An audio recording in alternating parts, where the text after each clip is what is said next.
This podcast is intended for educational purposes only and is not intended to replace therapeutic services of any kind. Please refer to the list of references provided if you need support. Hello, everyone, and welcome to another episode of Sessions with Sara Cate Ashley, and I am Sara Cate. I'm Ashley. Today, we are going to talk about, we've kind of been talking about what we would call it and how we would approach this one. But I actually brought the concept of not having the caregiver we needed growing up to Ashley a while back. And we didn't feel like it was time. We didn't feel like it was time, which she and I are really committed to honoring when we feel like something is ready to be brought up and into the world, and in ourselves, right? We can't gauge. Mm-hmm. Sometimes there's relevant stuff happening in mm-hmm. the social cultural environment, and but this was kind of sitting there for us. It was actually something that probably was like one of the first topics we put on our list mm-hmm. when we were even just brainstorming doing this podcast. But this is a sticky, difficult issue because we have parents. Because we have parents. We all have been raised by individuals, whether it be biological parents, caregivers, other step parents, grandparents, kinship providers, or potentially maybe you were raised by siblings, or perhaps you were raised by your community. Or maybe you really had an absence of mm-hmm. people in your life to bring you up. So this topic is quite layered and very dynamic based off of what you experienced. And, we all, again, as we bring up every time, Ashley and I will speak to our lived experiences, recognizing that not everyone has the same kind of circumstances and the same kind of experiences. So we're going to try to make this topic that is deeply nuanced for you and for us as relatable as possible. Mm-hmm. And so I think to start, to name that, oftentimes our caregivers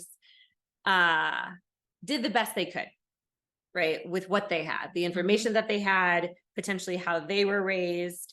Maybe the way that they raised you was an overcorrection to the way that mm-hmm. they were raised, mm-hmm. or perhaps it was in the same way that they were raised. And, oftentimes when I'm working with clients, I hear, well, my parent or my caregiver said, this is how we do it in this family. Yeah. Right. Like there's this pattern that is mm-hmm. perpetuated in potentially your upbringing. And sometimes while a pattern is familiar, that doesn't mean, and that's how our parent was raised, it doesn't mean that that's necessarily how we should have been raised. Right.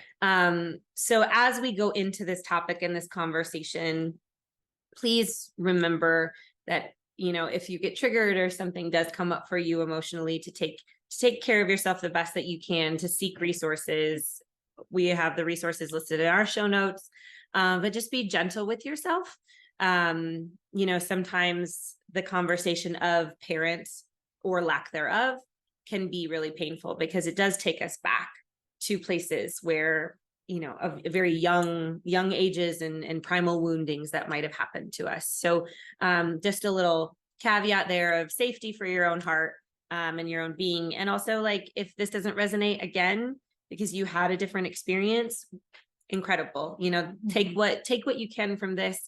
The second part of this conversation later on will be about how we become the parent and the caregiver that we need. So if you want to kind of fast forward and jump through the beginning, because even as an adult, regardless of whether or not we had an attuned caregiver, it doesn't mean that we always know how to take care of ourselves and our emotions and our feelings. And so that can be a different part of the conversation that might be more relevant.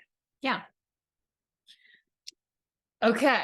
That was a long intro. That was a long intro, but it was a great intro. No, I mean, always built me up.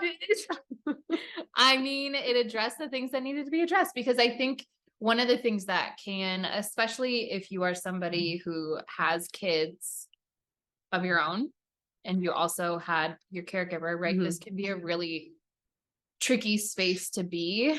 And just to like reiterate what Sara Cate said is like everybody in this world is just doing the best they can with the information that they have in that moment. And I think sometimes that's a really hard realization to come to Mhm. because there are some people who just might not have a whole lot of information. Mhm. And in our eyes, when we look at that, we're like, how could you not see that? How could you not see that that's hurtful, blah, whatever it is. They're truly doing the best they can. And we can't approach this subject in any other way because that would be doing a disservice to you, your heart, but also just everybody else in this world, because it's going to get us nowhere if we just like blame, Mhm. and shame. Blame. I mean, we're going for the rhyme games Yeah. today. Blame, and shame. Well, and it's okay to like to kind of push that a little bit further too, Ashley. Like blaming and shaming is only going to can only keep us in a little bit of a pattern of like lack of development, because then we're just constantly we're not looking at our emotional experience and how we now tend that, but we're looking at placing this blame or this judgment.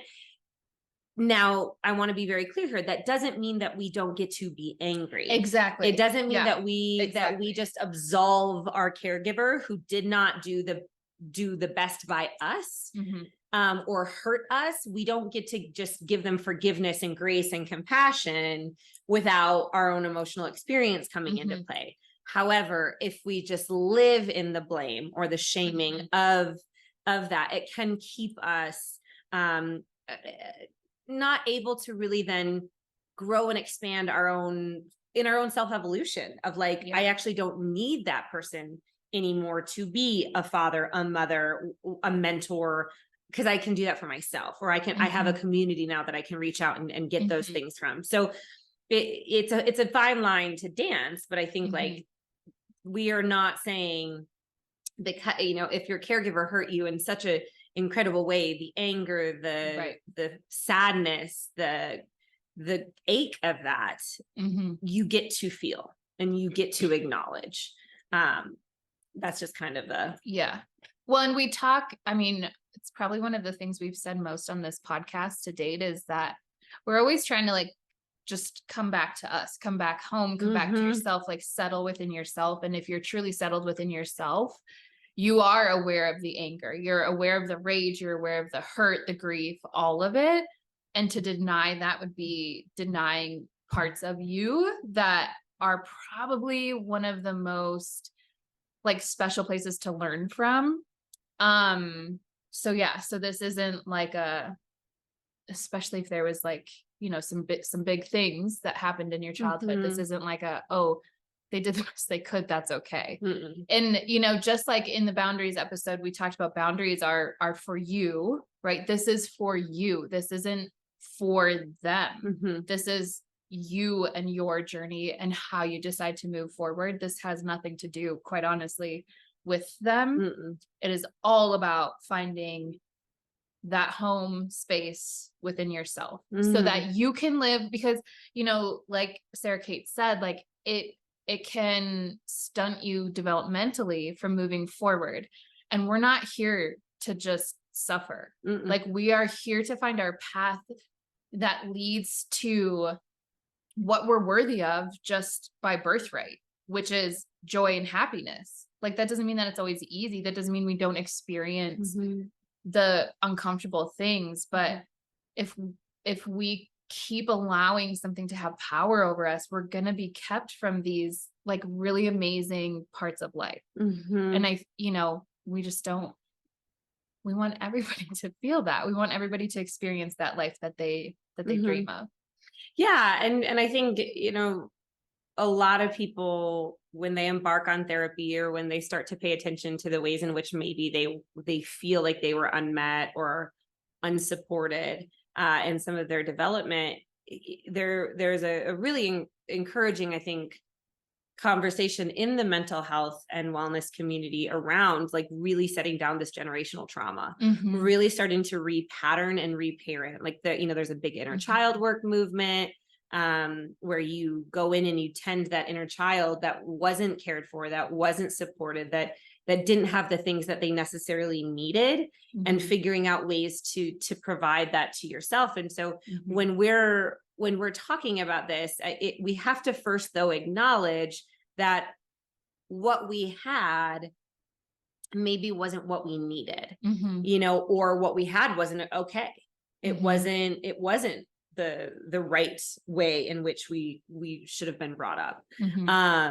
And that acknowledgement first and foremost of saying, I wish my parent had given me permission to have my emotional experience, or I wish my parent had, or caregiver had provided safety for me when this bad thing happened, or acknowledge my feelings. I mean, so many of my clients have had to constantly orient to what their caregiver or parent's experience was first, and then adjust and adapt theirs completely based off of that, right? So if they were having an episode or a depressive episode, then child had to be like, okay, what's mom going to be like? Or if there was addiction, or a parent who had substance use issues, they would have to figure out, okay, what am I going to get today? Or what's going to happen tonight? Or how do I prepare myself? Right? Like it was always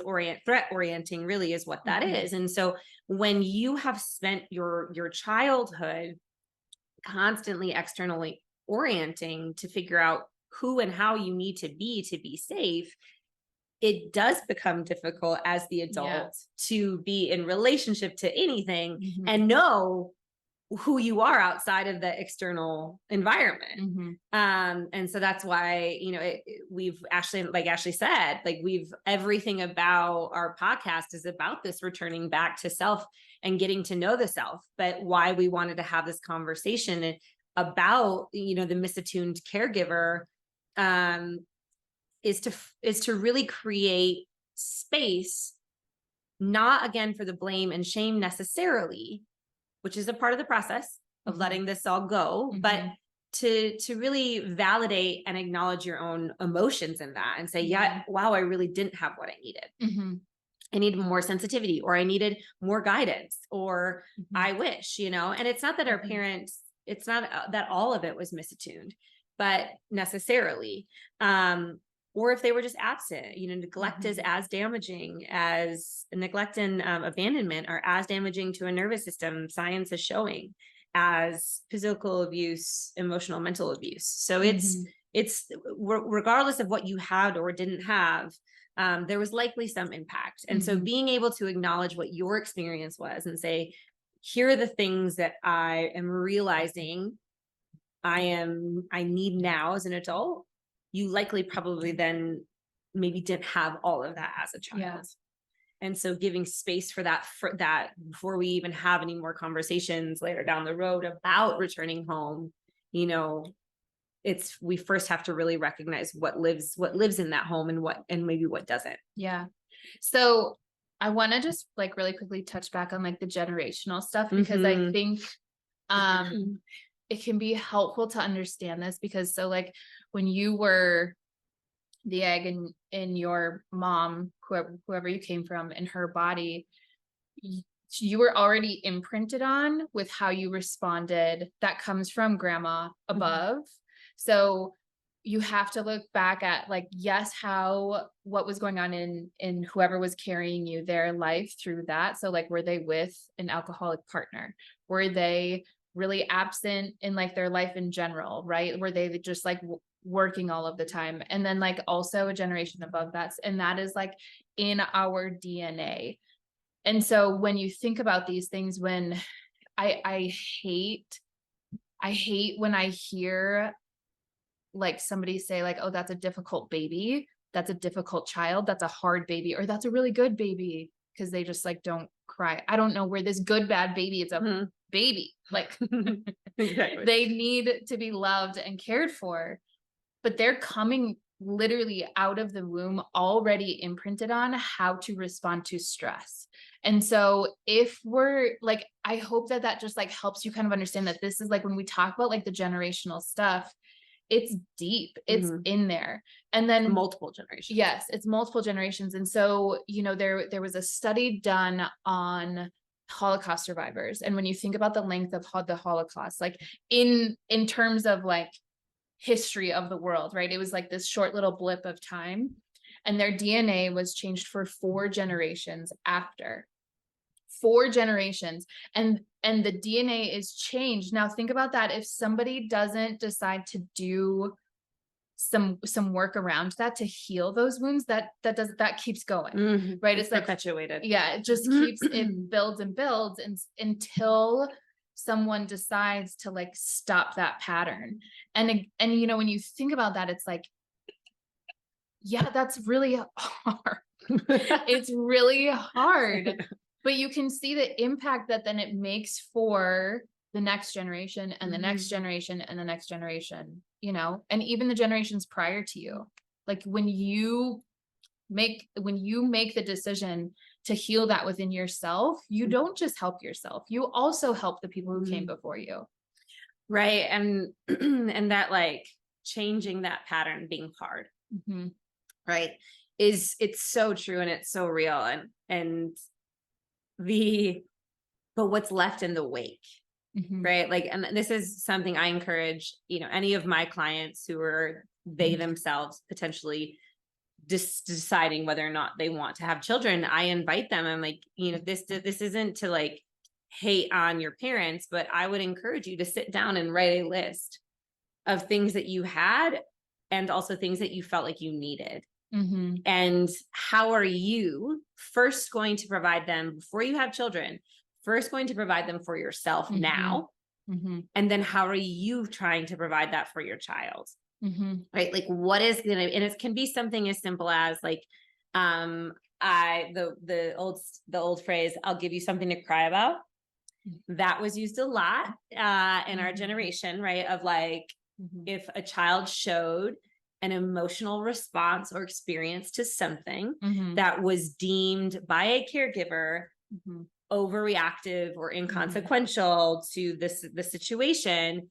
Sometimes the phrase, I'll give you something to cry about. Or like, if you're not dying, I don't want to hear about it. Yes. Yeah. Right. So there was this dismissal. Now there's also this awful kind of conversation going around about how, you know, the generations previous to the boomers have been sensitive and whatever. It's like, no, we're actually just recognizing that we have more than 2 emotions, like override and like joy.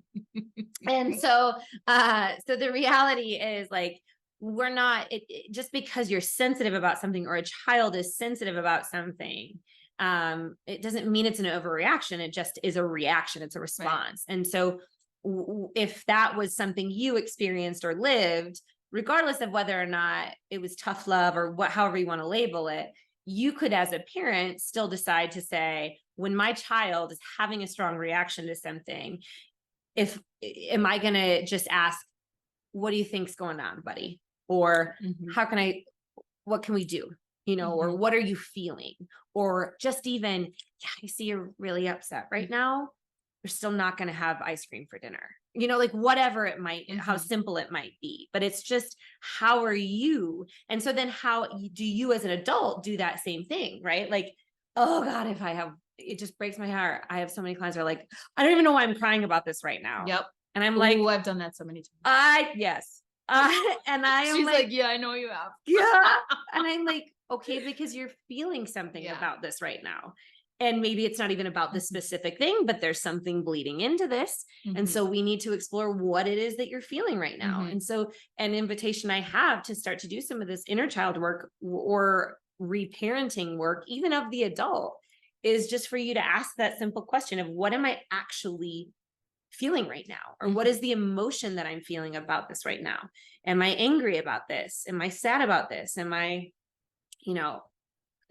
confused about what I feel about this right now? Yeah. You know, honoring what our emotional experience is difficult to do if we didn't have that. And so if you're thinking about having children and, or, you know, I am not going to have children. And so this isn't even for me, it's reparenting my inner child, right? It's going back and saying, where was I not permitted to feel the things that I felt? Where was I told to be quiet, be polite, don't be over emotional, don't be reactive? Where did I have to do that to survive?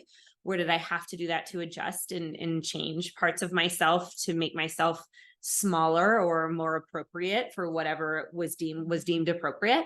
You know, and that's not to say that some of that wasn't effective, but it didn't give me full access to who I was.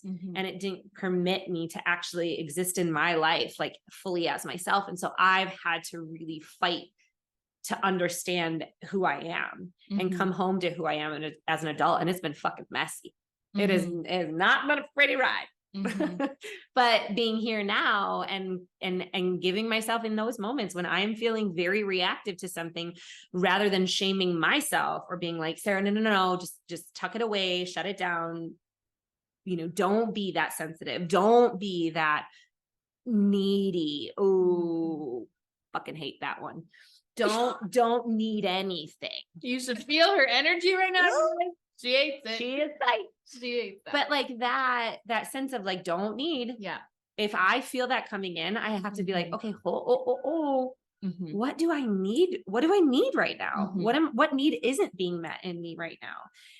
And then I get to articulate now, because I have this adult brain with adult words. I can articulate, hey, this isn't feeling good. This isn't feeling right. I need something else. I need to adjust, whatever it might be. That's me doing some reparenting, some inner child work. But it's acknowledging that there were misses for me in my development. Totally. Around that. Yeah, for sure. I think when you think about the language around that, it's really hard. It's really hard to have the language right away when we weren't given the language when we were younger, when we were only taught to talk about like certain parts of our body or certain ways of being, like like if you were too sensitive or too dramatic, like that's a big one, you know, like you're just dramatic.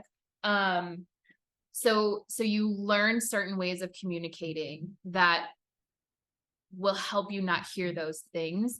And so then when you do become an adult and you're trying to like focus on this, if you don't have the language, it's okay. Go back to the sensations, describe at like way back in the beginning when we went over the intro to somatics of what does it feel like? Is it soft? Is it hard? Is it heavy? Is there a color to it? Is there a smell to it? Start there. Start with the language that you have and allow yourself to develop that relationship within yourself. Because again, we've talked a lot about the trust that comes through this. And if you are just realizing like, oh yeah, like there are some things that I didn't get, you can't expect to just go from 0 to 100. And that's often not going to be sustainable either. And so the practice of asking, the practice of sensing, and the practice of just being with that, that curiosity, like that will bring the language that you need. So don't worry. Don't like feel bad if it's not there. If you don't know the emotion, a lot of us were taught only 5 emotions. Yeah. That's it. It's absurd. Like there are lists, Google a list of emotions and like circle the ones you know what they mean. It's endless. It's actually a good exercise too. Well, yeah. And then the ones that you have a question mark about, you'd be like, okay, let's see what that feels like. Yeah. Yeah. So don't, it's like we already said, and it's just such a maybe a cliche thing to say. It's like, yeah, this is hard, but it is. Yeah. And it can be done. And what's on the other side, we keep talking about this on the other side and coming home. That's where the magic is. And that's where it's worth it. You can, I think we can like choose to like run from the fear, choose to like run through it. And if we keep running away from the other, you miss out on so much of yourself. If you were just to walk through it, the light comes pretty quickly. Yeah. That's really sweet. I like that. Okay. The light comes quickly. Well, it does because because if you, yeah, we can run from it or we can run through it. And I think like that right there is a statement of like trying again to disrupt what the patterning might be. And, you know, if you were one of the ones that had the really great caregivers and felt really appreciative of and grateful for who your parents were in your life, or grandparents, whomever it might be, anyone who helped raise you, you know, that experience too gets to be one of some inquisition. Yeah. Of like, how do I better embody these characteristics and qualities? How do I better support? How do I enhance these even more for the generation that's coming, right? Because our generations, you know, in the last 30 years are growing up with very different things than what our parents and our grandparents had. And so there's just a host of new information and more different, very different troubles that are out there. And so how are you starting conversations that your parents maybe had with you, and you know, evaluating how would these be relevant to raising my kid to be more attuned with their body, more around consenting culture of like, where is my autonomy and agency over my body? Where do I get to say yes and no? Because we get to teach our children the yeses and the nos, and to follow their impulse and to follow their gut and listen to their bodies in those moments, you know? And so like there's ways in which we get to better what comes next. And first, we do that within ourselves. Yeah. Regardless of how wonderful or how difficult your upbringing was, you are now the adult. And with that comes the ability to adjust and change the dynamic in which you existed. But to Ashley's point, it is hard and it is scary because you're working upstream. You're going against the grain. Any cliche we could throw in there, right? You are going to be doing you're making the harder choice, which is what I was taught or what has been in my historical lineage. I am completely disrupting and doing something different. And that path is unknown and it's undefined. And so giving yourself, to Ashley's point again, you say such good stuff, that you have to give yourself permission to not know first, to not understand what that feels like in your body, to not understand what emotion is coming up for you. And it does take exploration, and it does take a degree of like, what the fuck is that? You know, I feel erratic. I feel crazy. Probably means you're on the right path a little bit, because that means you're in uncharted territory. It means you don't know, you know. And I was just telling this to a client. I have so many clients who are doing this. They're like really trying to set down their generational trauma and change their nervous system and really do the hard work here. And they're just exhausted, right? They're like physically and emotionally tired. And I was like, why wouldn't you be? When you are deciding to do something deeply unfamiliar and extremely unknown, it is double the effort, maybe if not triple. And so it is going to be more tiring, and it is going to be, you are going to have more exhaustion because it's just like, you don't know where to put your foot. You are always looking for ground. And so you're balancing and you're adjusting and you're shifting. And so if we think about physically just efforting all of the time, we give our bodies permission to be tired, but we don't give our beings permission to be tired. And so that's a second part of this, of just like really having that compassion for yourself, as if you decide like to really start to say, what I didn't have, I'm going to start to find for myself. It is exhausting. Yeah. So have fun. I mean, I'm exhausted too. I mean, it's incredibly exhausting. Yeah. And if you need a little support around that, you can listen to our healing fatigue episode that we did. Great segue. Yeah. Okay, so do you want to know one of my favorite things to do for this? Absolutely. Okay. So, were you asking me? I was asking everybody. Okay. Nobody. I'm in the room. I'll answer. So I work with a lot of moms. I work with a lot of brand new moms too. And that is, I'm going to give like a little background on this of where this kind of came from, but it works even if you don't have children. I use it all the time. One, because we're able, like physical objects, you can touch, you can feel it, something that you can relate to, right? Like it's like there in front of you, you can see it, you can describe it, all of that. And so we can use physical objects to like be the interface between the non-physical. But when you think about, as a mom, I'm going to use like the example of being a mom, because you have like your energetic bubble, right? And then as baby is growing, that's their own energetic bubble, separate but together. And then when baby enters the world, whether it's belly birth or whether it's a vaginal birth, if you don't close your own circle, oftentimes what happens is then all of the energy spills out. And your life is now, I mean, like, this is no secret. Your life is now determined solely by this little thing that weighs 6 to 10 pounds. And that's wild, right? And so that's oftentimes where people reach out to me because they need the support. And one of the ways that they can find support in this like mothering and parenting themselves is to themselves be held in whatever energy they're needing, because it doesn't matter in these trying times, whether it's like, now we can talk about anything, right? Like whether it's like new mom situation, whether it's like your kid just went to college, whether it's like you're making a really big life decision to get divorced or to break up with your partner or to like break up a friendship or whatever it is, or something really incredible just came in your life and you're having a hard time receiving it. You can be held in whatever energy you need to, and you can use a physical object to help with that. So this is what I'll say. I'll say like, okay, use your bed or your favorite chair and go sit or lie on it, but then ask yourself if you're actually letting that object hold you up.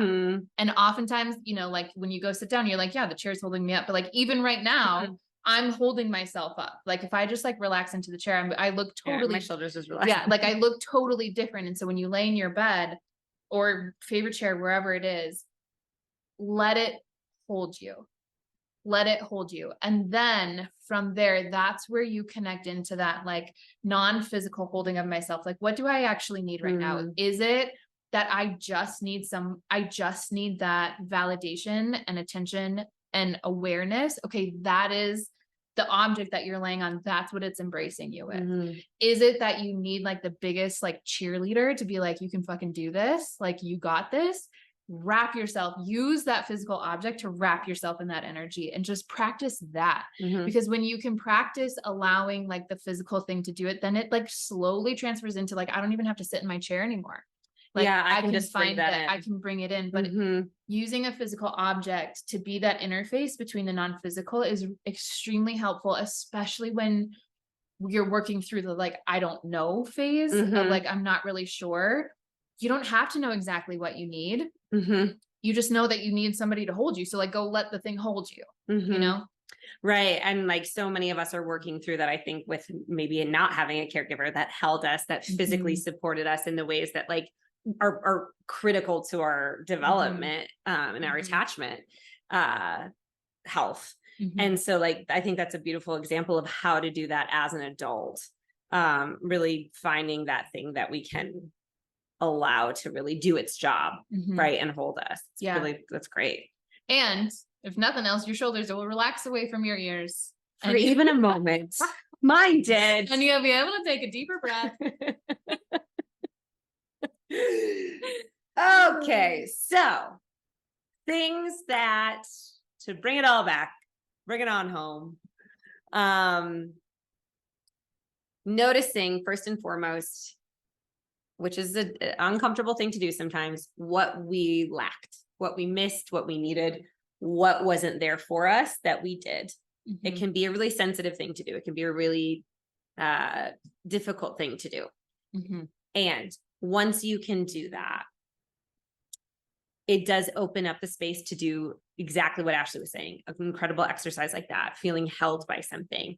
Also being able to acknowledge that, you know, when the parent relationship leaves us, when we become adults and we don't need our parents anymore, the partner relationship kind of takes on that role because it's the adult version of that. And so I have a lot of clients in conflict with partners because they're just throwing and projecting these things, or they're being projected onto all of the needs that were not met as children. And we're not meant to do that for our partners.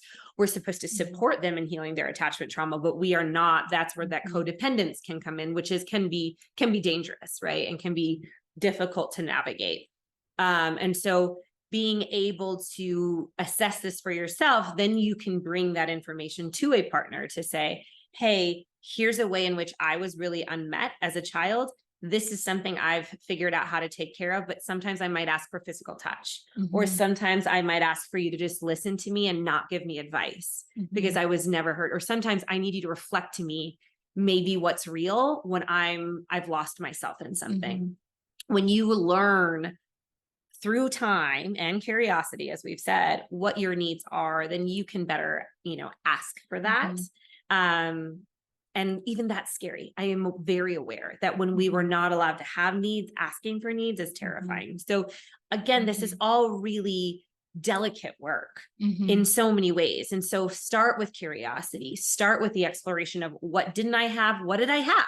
What did I have that was great? What didn't I have? And then how do I want to give that to myself? Who can I ask to support me in that, in my community as it is now? And, and create some distance if you had a difficult experience with your caregivers, being like, I don't need you to be that. I can actually do that for myself.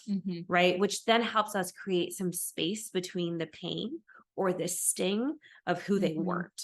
And then the work gets to be like, how am I really fully holding myself? How am I letting this thing hold me? And who am I holding? Yeah. And it brings the power back to yourself. Like it brings it brings the ownership back to you instead of continually giving the ownership to that person who, like, you could run into a wall 10 times and it's still not going to move. Like you can't expect this thing or this person to give you what you weren't given over and over again. So like bring it back to yourself, bring the power, stand in who you are, stand in your home and give it to yourself.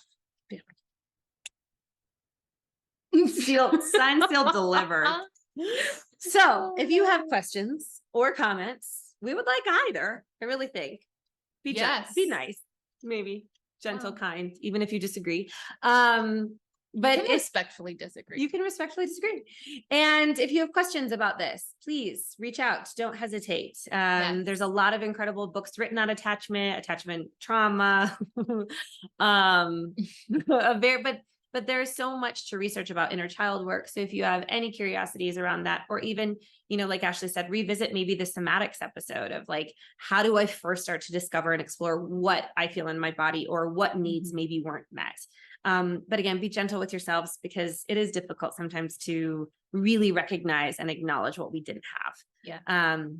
But also hopefully being able to celebrate some of the things we can bring to ourselves now as these adults, as the parent of our own inner child. Yeah. And if this was helpful to you, share it. Like, subscribe. We have not been good about doing that. Help us out. Get the word out. Okay, we'll see you next time.